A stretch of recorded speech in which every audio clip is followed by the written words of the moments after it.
most spectacular festival in the Hindu calendar is Thaipusam. To the outside observer, Thaipusam is a grotesque gathering of sweaty, chanting zombies who pierce themselves, act out spiritual trances, and worship heathen gods. But to followers, it's the closest a Hindu can get to the gods and to the good fortune that awaits them for their sacrifices on this 3 to 5 day sensory overloaded celebration. Just outside of Kuala Lumpur lies the Batu cave, which is one of several major locations where Thaipusam is celebrated in Malaysia. It takes place in Johor Bahru and in Ipoh, and it's also hosted on Penang Island. But even though it's a big deal in Penang, it attracts nowhere near the personage it does at the caves. Over the course of the event, nearly 1 million people return to this location every year to give thanks for their blessings and to pray for blessings the coming year. Those who believe that they've received their blessings from Lord Murugan come here to offer personal suffrage as a token of their penitence. But while the painful part is limited to the day of the celebration itself, devotees prepare for this event with a month of activities that range from slightly uncomfortable to downright unhealthy. Mostly though, it's a month of prayer. Then there are 2 days of fasting, eating only sattvic food and only once a day. And finally, on the day of the ritual, there is an exhausting hike, all while carrying jugs of milk and huge elaborate kabadi, or ornamental offerings of burden. Sattvic food, to explain the earlier mention, is food which is considered to be pure, which has not caused harm to any animal or environment, and which does not have a foul odor or which impairs the senses. The long, exhausting procession, mentioned before, starts at the Sri Mariamman Temple in Kuala Lumpur and continues nearly 14 kilometers to end here at the Batu Cave. It's an 8-hour trek, and many go barefoot. And when they arrive, they still have another 272 steps to ascend to the cave's temple at the top. The silver jugs of milk, or palkadam, are normally carried on the head, but are also sometimes hung from the body by hooks. The elaborate cage-like construction that is carried by the devotees is called the velkabadi. This also translates to a burden of spears, as it normally also has spikes which pierce the body when it's carried. These are built and decorated all in an effort to keep the mind focused on God and personal sacrifice. Framed by aluminum and constructed in several tiers, they're normally adorned with peacock feathers and images of the gods, and they're almost always in the shape of a hill.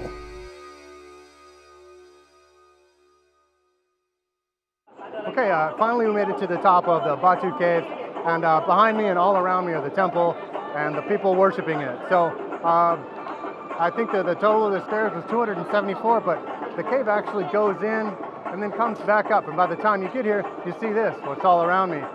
For the last couple of hundred years, people have come to the Batu Caves, specifically Hindus, in order to worship and sacrifice specifically and pray to have good luck and good prosperity for the year to come. Usually it's a year-by-year wish sort of thing, but it's usually precluded by a sacrifice that's taken up the 274 stairs to get here. Once they're here, the men shave their heads and put orange paint on it so that they can come up here, pray at this temple, and get whatever they want for the year. Maybe if they need more money for the year, if they're trying to have a baby with their wife or anything like that. So anyway, here we are. It's a pretty amazing experience.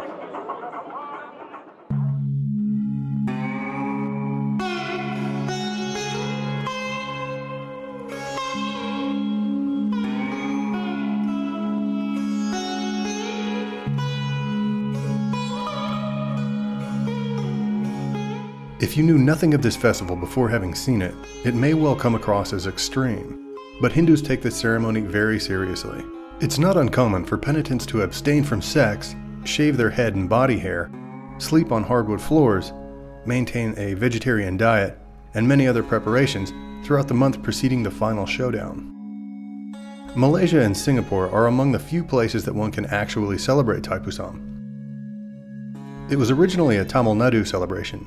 However, because of the extreme nature of the ceremony, and through many years of participants dying of heat exhaustion, it's now banned throughout India.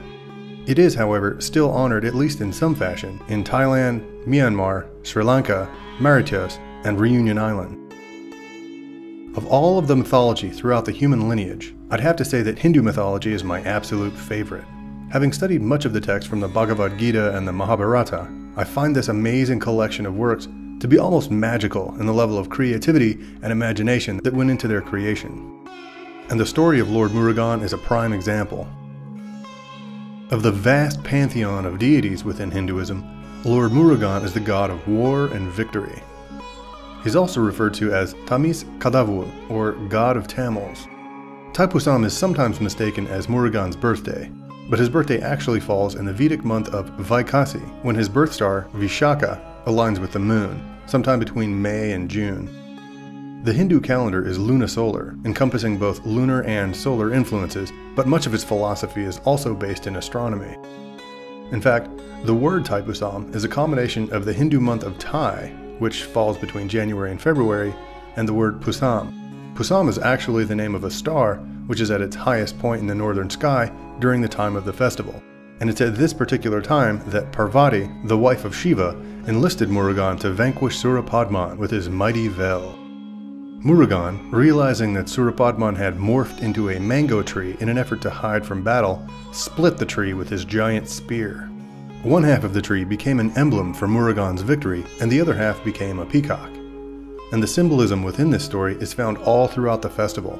This is the reason that devotees choose peacock feathers to decorate the canopies of their kabaddi.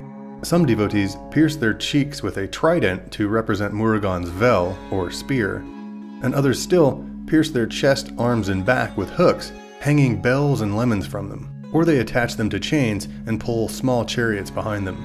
The lemons that hang from the hooks are representative of the larger and heavier mangoes, and they're also used to treat the lacerations from the pierced skin once the task has been completed. The juice cleans and disinfects the body, but the pain also tests the mettle of the devotee in the final moments of the ceremony. All told, this celebration is one of color, sound, and human will, and even the non-Hindu visitors to this place are swept up in the emotion and energy of the event. Some even shave their heads and join in on the long trek from the city center to the cave temple's crest. If you visit this event, I recommend doing so in the first of the festival's days. The last day of the event brings in half of the population of the entire weekend, 500,000 people. And the heat, crowding, and smell become quite challenging to withstand in its final hours. The legend of Thaipusam goes something like this. Shiva sent his dwarf sage by the name of Agastya to build 2 hillocks in southern India. Knowing that this job might be slightly outside his abilities, Agastya passed the message to his disciple, Idumban. Idumban found a boy who appeared to be in poverty and requested his help in exchange for untold wealth, but to his shock, the boy refused, saying that all this land indeed belonged to him. Infuriated at the boy's apparent insolence, Idumban set out to sternly lecture the boy and give him a lesson in respect. But, as it turned out, the boy was not in poverty. He was simply a poorly dressed Murugan when he was in his youth. Realizing his error, Idumban began to plead for forgiveness for his embarrassing oversight. Murugan, being a kind-hearted soul, forgave Idumban. He granted Agastya's wish and delivered the hillocks as was the original objective. Idumban, in response to this overwhelming gesture, made a requirement that anyone wishing to come to these hillocks must carry a hill-shaped burden or kabaddi and beg forgiveness, and those who do shall see their wishes granted. It's a nice story that plays out in the human-orchestrated ceremony of Thaipusam, and most of the main tenets of the myth are kept at the heart of the event. It's unique in that it's a masquerade for the repentant and the humbled to come and give thanks for Lord Murugan's assistance in bringing them love or granting them pregnancy, or even healing a sick relative. And, Hindu myth or no, if the world today made this much ceremony to give thanks, to humble themselves, or to pray so deeply for the welfare of others, we would likely be in much better shape.